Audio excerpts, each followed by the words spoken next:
어제 아시아 증시가 하락하며 트럼프발 아래 공포가 다시금 시장에 찾아왔습니다. 다행히 오늘 장에는 우리나라를 비롯해 아시아 증시를 반등 흐름을 보여줬지만 변동성 확대에 대한 우려는 여전히 남아있는 상황입니다. 이번 시간에는 전 세계적인 경제 불안 속에서 우리나라 경제는 어떻게 흘러갈지 이야기 나눠보겠습니다. 피나클 경제연구소 장재철 대표님 모셨습니다. 안녕하십니까? 네, 안녕하세요. 네, 반갑습니다. 네, 어제 아시아 증시가 모두 하락세를 보였습니다. 우리나라뿐만 아니라 대만, 인도네시아 모두 하방 압력을 받았었는데요. 이것이 트럼프발 아래 공포에 비롯된 것이라고 볼 수 있을까요? 예, 그렇죠. 왜냐면 아시아장이 영향을 받은 건 미국 주식 시장이 이제 크게 빠졌기 때문에 그런데 어떻게 보면 시장이 기다렸던 어떤 뉴스가 아닌가도 합니다. 왜냐면 우리가 지난 2년 동안 미국 시장이 엄청 많이 달렸잖아요. 거의 20% 이상씩 주가가 상승을 했는데 그러면서 시장에 대한 고평가에 대한 우려가 많았었습니다. 그런 와중에 미국의 경제 지표가 지난 1월 달부터 좀 나빠지게 나왔죠. 대표적인 게 이제 소매 판매 지수가 전월 대비 마이너스로 빠지고 소비 심리도 나빠지고 그리고 미국 경제를 이끌어왔던 서비스업 부분에서의 경기도 점차 둔화되는 모습을 보였습니다. 그런데다가 1분기 경제 성장률의 속보치를 실시간으로 이제 추정해서 발표하는 미국 아틀랜타 연준의 1분기 경제 성장률이 마이너스 2.3%까지 이제 내려온 거죠. 일각에서는 1분기에 미국 경제가 역성장을 한다, 마이너스 성장을 한다, 전분기 대비. 그러면 경기 침체라는 것은 2분기 이상 역성장, 마이너스 성장을 하면 경기 침체거든요. 그 가능성이 높아진 거죠. 이런 와중에 트럼프 대통령과 팍스 TV가 인터뷰하는 과정에서 트럼프 대통령이 리세션을 용인하는 듯한 발언도 했고 거기에 덧붙여서 자기는 시장을 보지 않는다. 이렇게 얘기를 하니까 이런 부분이 시장한테는 큰 충격으로 다가왔습니다. 근데 이러한 상황이 그러면 얼마나 지속이 될 것인가 여기에 대해서는 제 생각으로는 좀 한동안 그럴 수 있다는 생각이 듭니다. 왜냐하면 이러한 지표 부진의 그 배경에는 트럼프의 관세에 대한 불확실성이 영향을 미쳤는데요. 우리 지금 다 4월 1일 날 상호 관세에 대한 조사가 끝나는 거고요. 그리고 4월 2일부터 반도체나 자동차에 대한 관세 부과가 또 시작될 수 있고요. 더 멀리 보면 11월 5일인가 또 20일까지 목재와 또 구리에 대한 관세 조사가 끝납니다. 그러니까 관세 이슈가 4월 달에 끝나는 게 아니라 11월까지도 계속 연장되는 거거든요. 그렇다고 보면 지금 시장에서의 그 변동성을 가지고 있는 불확실성, 그 관세에 대한 이슈는 그때까지도 계속 지속될 가능성이 크죠. 그래서 정도의 문제이긴 하지만은 시장의 변동성을 가져오는 요인이 완전히 없어지지 않는다는 면에서는 우리가 좀 불편하게 봐야 되는 그런 요인이라고 볼 수가 있습니다.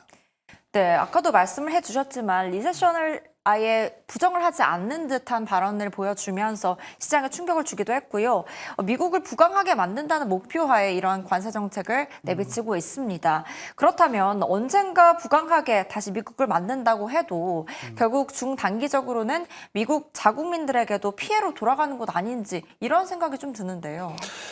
지금 리세션에 대한 경기 침체에 대한 우려는 바로 거기서 나오는 겁니다. 왜냐하면 관세라는 그 자체가 물가를 올리는 요인이잖아요. 그래서 트럼프가 그 보편 관세 얘기하는데 만약에 10%에 대해서 교역 상대국에서 보편 관세를 매긴다. 그러면 미국 소비자 물가가 0.2%포인트 상승할 거로 보여요.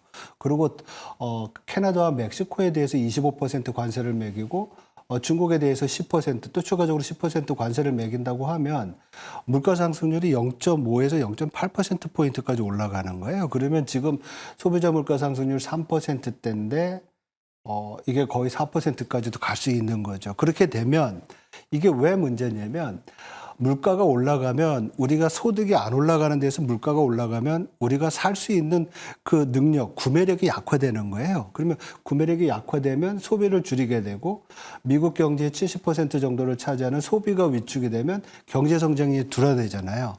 그래서 이런 모든 게 다 코스트로 나오는데요. 미국의 조세 재단이라고 텍스 파운데이션이라는 데서 조사한 거에 따르면 이러한 관세로 인해서 미국의 평균 가계가 1년에 $1,250 그래서 약 한 180만 원 정도의 물가 상승으로 인한 비용이 생긴다. 이렇게 지금 추정을 하고 있습니다. 그리고 이렇게 경기가 나빠지면 일자리 감소는 약 한 29만 개, 30만 개 정도 줄게 되는. 그래서 아주 심해지면 미국 경제 성장률이 최대 0.5%포인트까지 내려간다는 그런 추정도 하는데, 장기적으로는 이 관세가 미국의 그 경쟁력을 상대적으로 올려주고 제조업을 미국으로 가져와서 일자리를 늘릴 수 있지만은, 단기적으로는 이런 아주 불편한 진실을 또 마주해야 되는 그런 상황이기도 합니다. 그래서 시장은 이러한 가능성에 대해서 지금 우려하는 거고요. 사실 올해 미국 경제 성장률을 보면 지금 뭐 최근에 뉴스가 되고 있는 골드만삭스가 올해 성장률을 좀 많이 낮췄다고 그러잖아요. 그래서 4분기 전체로 봤을 때 올해 4분기 연율 경제 성장률이 당초 2.2%에서 1.7%로 내려왔어요. 그리고 전체 연간 성장률은 2.4에서 2.0으로 내려와서 아직도 미국의 잠재 성장률이 한 1.8% 정도를 상회는 합니다. 그래서 경기 침체로는 가진 않지만은 생각했던 것보다 경기 둔화의 속도가 좀 빨라지고 있다라는 거는 어떻게 보면 우리가 설사 주식시장이 회복이 된다고 하더라도 소위 말해서 기대 수익의 증가 정도가 낮춰주는 그런 영향을 줄 거로 보입니다. 네, 이렇게 미국 국민들의 경기 둔화와 또 피해를 감안하는 걸로 일단은 보여지는데, 이러한 트럼프 2기 행정부가 벌이는 관세 전쟁이 영향을 미치기도 전에 우리나라의 제조업에는 경고등이 이미 켜졌습니다. 네, 1월 제조업 생산은 전년보다 4.2%가 줄었다고 답이 됐고요. 그렇다면 우리나라의 제조업 상황을 좀 짚어봐야 될 것 같습니다. 예, 제조업뿐만 아니라 전반적인 산업 활동, 경제 활동이라고 하는데 굉장히 위축된 거로 나타나고 있어요. 1월 달에 전산업 생산, 전산업이라고 하면 제조업이 있는 광공업, 서비스업, 건설업 이렇게 있는데 전부 다 마이너스 역성장을 했습니다. 그래서 이게 우리나라의 경제 활동 자체가 작년부터 이렇게 쭉 위축되고 있었는데 그 속도가 좀 빨라지지 않았나 이렇게 보이고요.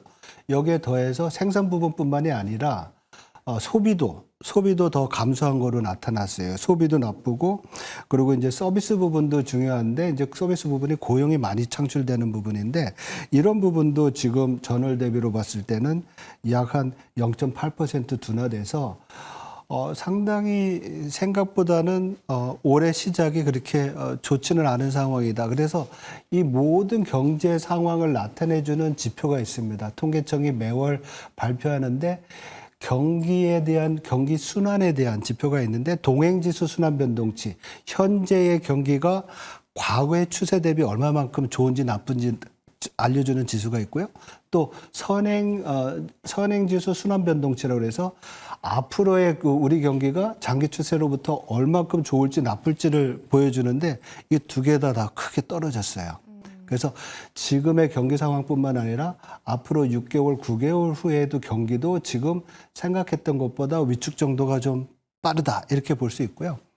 우리 뭐 세계에서 제일 먼저 나오는 우리나라 경제 지표가 있습니다. 모든 경제 이코노미스트나 아니면 시장이 주목하는 게 한국의 수출 자료예요. 왜냐하면 바로 전달 수출 자료가 나오는데 그게 2월 달 수출이 우리가 전년 동월 대비 1% 늘어났어요. 근데 1월 달에 거의 10% 빠졌었거든요. 그래서 이 두 개 1, 2월을 같이 보면은 왜냐면 1월 달에 설 효과가 있어서 변동이 많아요. 1, 2월 달에. 그래서 두 달을 평균으로 보면 이게 거의 뭐 한 5% 가까이 나빠진 거예요. 빠졌어요. 전년 동월 대비. 그러면 우리 경기를 이끌어왔던 수출이 또 부진하다 그러면 이것 또한 문제가 되는데 앵커께서 말씀하셨지만 아직 관세가 시작되지도 않았는데 수출이 감소를 보인 거예요.